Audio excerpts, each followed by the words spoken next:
रुको की कहै छै सुना अकरा त एनहितो ई कहल के दिल्ली घुमावा मधुबनिया घुमावे छै पता छै ने कोरोना के टाइम चल रहल छै बुकिंग नहीं चल रहल छै मैडम बुझलिए ते द्वारे हम अहाँ के घुमा रहल छियै जेबी में पाया पहले बड़ पाई चले छै कैशलेस चले छै एटीएम ल के चले छी क्या काय देखू दिखा दू तो कहले छै मुंह नहीं गाना बीच में दुकान कहियो कैशलेस दुनिया भगले रे ते एटीएम ल के चले छै पाई ल के के चले छै नहीं बुझाती तो ओहे देखा हमरा दिखा दे वहां के बाजू न जाओ झूठ बाद में बाजो जो के आगे कैसे नहीं करावा पर कहियो मोटरसाइकिल कार भेलै सपना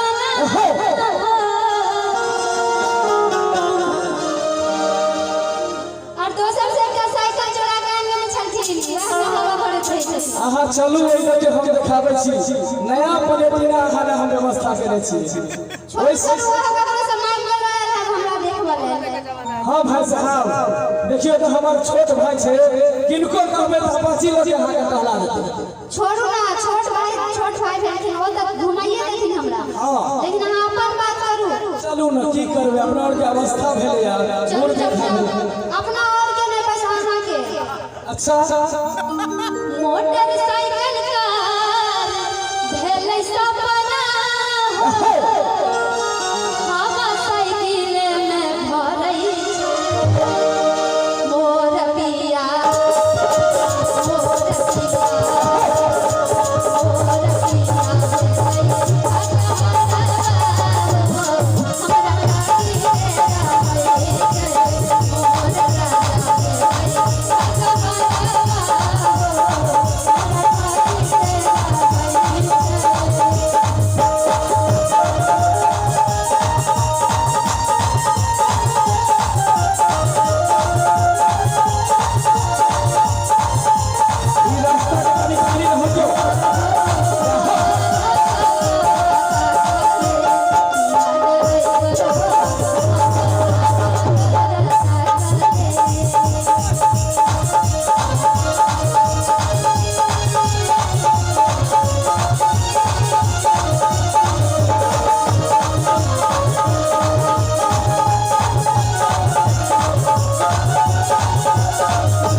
नहीं है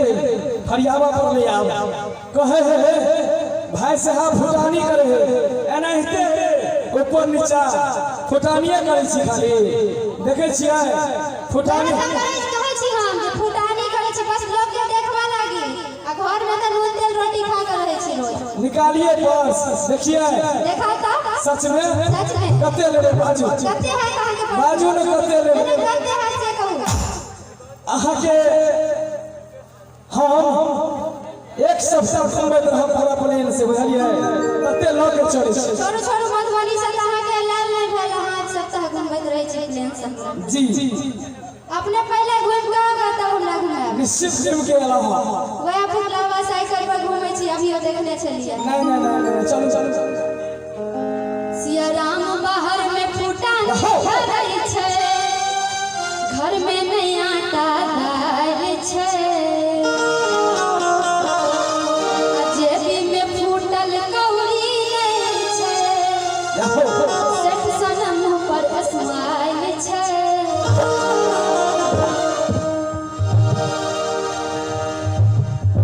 मोर पिया भेलै घर घुसना हो अहाँ सबके ने ना बुझाइए जे स्टेज लाइव देखि के सौसे घुमै छथिन देखियो दौड़े कतौ नहीं जाइ छथिन हम तो हमरा कहै छी की कहूँ अहाँ के ऐसे चलू कहियो कहियो ना अहाँ के हमर लिए कि नहीं दौड़ होइ छै ना रास्ता में कहियो मोर